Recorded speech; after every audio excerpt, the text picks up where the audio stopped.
നമസ്കാരം. നമ്മളിപ്പോൾ കണ്ടത് അഖണ്ഡ നാമജപമാണ്. 1955 ഫെബ്രുവരി 24 ശ്രീ സദ്ഗുരു അഭേദാനന്ദ സ്വാമി തിരുവടിയാണ് അഖണ്ഡദീപം തെളിയിച്ച് അഖണ്ഡനാമജപം ആരംഭിച്ചു. അന്നു മുതൽ ഈ നിമിഷം വരെ ഇടതടവില്ലാതെ തന്നെ 24 മണിക്കൂർ നാമജപം നടന്നു വരുന്ന ഒരു നാമവേദിയാണ് നമ്മളിപ്പോൾ കണ്ടത്. ഒരു വലിയ ഭദ്രദീപ വിളക്ക് തെളിയിച്ചിട്ടുണ്ട് അഞ്ചുകരയിൽ. അതിന് ചുറ്റും ഇതുപോലെ ഏതെങ്കിലും ഒരു സന്യാസിയോ അല്ലെങ്കിൽ ഒരു ഭക്തനോ ഇവിടെ ഇടതടവില്ലാതെ ഹരേ രാമ ചൊല്ലുന്നു. എത്ര പേർക്ക് വേണമെങ്കിലും ചേർന്ന് ചൊല്ലാം, ഇതിൻ്റെ പുറമെ ചൊല്ലുന്നുണ്ട്. പക്ഷേ ഒരാൾ പോലും മുടക്കമില്ലാതെ രാത്രി കാലങ്ങളിൽ പോലും 24 മണിക്കൂറും ഇവിടെ നടക്കുന്നുള്ളത് വളരെ വലിയൊരു സംഭവമാണ്. ഇത് എല്ലാവരും അറിയേണ്ടതാണ്. ഈ കോട്ടയ്ക്കകത്തെ ചൈതന്യത്തിന് ഇതും ഒരു കാരണമാണ്. ശ്രീ പത്മനാഭസ്വാമി ക്ഷേത്രത്തിൻ്റെ കിഴക്ക് ഭാഗത്ത്, പത്തനംതിട്ട കുളത്തിൻ്റെയും കിഴക്ക് ഭാഗത്താണ് ഈ അഭേദാനന്ദാശ്രമം സ്ഥിതി ചെയ്യുന്നത്. അവിടെ ഇത്തരത്തിലുള്ള ശ്രീകൃഷ്ണസ്വാമി ക്ഷേത്രം, ആഞ്ജനേയസ്വാമി ക്ഷേത്രം, അതുപോലെ ധർമ്മശാസ്താവ് മുരുക ഭഗവാൻ, ചട്ടമ്പി സ്വാമികളുടെ ഒരു വിഗ്രഹം, അങ്ങനെ സ്വാമിജിയുടെ അഭേദാനന്ദ സ്വാമിയുടെ വിഗ്രഹം, സദാ നാമം ജപിക്കണം, വരുന്നവർക്കെല്ലാം അന്നദാനം കൊടുക്കണം എന്നതാണ് ഇവിടുത്തെ ഒരു ആപ്തവാക്യം, ഇവിടുത്തെ ഒരു മുഖമുദ്ര എന്ന് പറയുന്നതാണ്.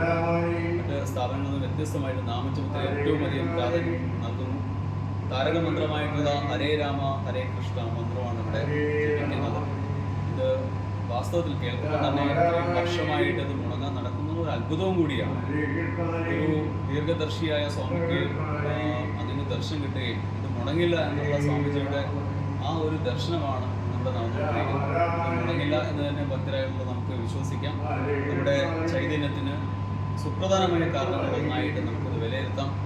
പത്മനാഭസ്വാമിയുടെയും അഭേദാനന്ദാശ്രമത്തിൻ്റെയും അതുപോലെ തന്നെ പഴവങ്ങാട് ഗണപതി ക്ഷേത്രവും, വടക്ക് ഭാഗത്തായി ശ്രീകണ്ഠേശ്വരം ക്ഷേത്രവും, തെക്ക് ഭാഗത്തായി തെക്കേ ദേവപുരി ക്ഷേത്രവും ദേവീ ക്ഷേത്രവും, ഒപ്പം തന്നെ തെക്ക് ഭാഗത്തായിട്ട് ശ്രീ വരാഹമൂർത്തി ക്ഷേത്രവും, ചുറ്റും ധാരാളം ഉപദേവതാ ക്ഷേത്രങ്ങൾ, ധാരാളം വ്യത്യസ്തമായ വെങ്കടാചലപതിയും അയ്യപ്പനും അതുപോലെ തന്നെ ഹനുമാനും, ശിവപാർവതി ക്ഷേത്രവും, വേട്ടക്കരുമാൻ ക്ഷേത്രവും, പടിഞ്ഞാറേ നടയിലെ ത്രിമൂർത്തി ക്ഷേത്രം, ബ്രഹ്മ വിഷ്ണു മഹേശ്വരന്മാരുടെ മിത്രാന്തരം ത്രിമൂർത്തി ക്ഷേത്രം, അങ്ങനെ അതുപോലെ തന്നെ ഏറ്റവും പ്രശസ്തമായ അനന്തങ്കാട് ക്ഷേത്രവും ഒക്കെ ആയിട്ട് ചുറ്റും ധാരാളം ക്ഷേത്രങ്ങളും, ഒരു ദേവനെ പോലെ ഒരു സൂര്യക്ഷേത്രം പോലെ ശ്രീ പത്മനാഭസ്വാമി ക്ഷേത്രവും ഇങ്ങനെ വിരാജിക്കുന്ന കോട്ടയ്ക്കകം അതിന് ഏറ്റവും സുപ്രധാനമായ ഒരു സ്ഥലമാണ് ഈ അഭേദാനന്ദാശ്രമം.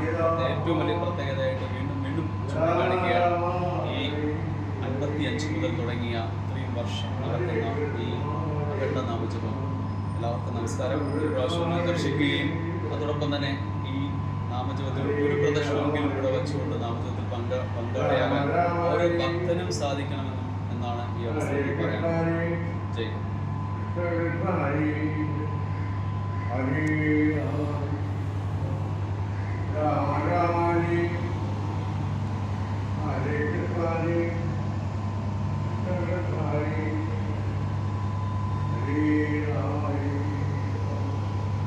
രാമ രാമ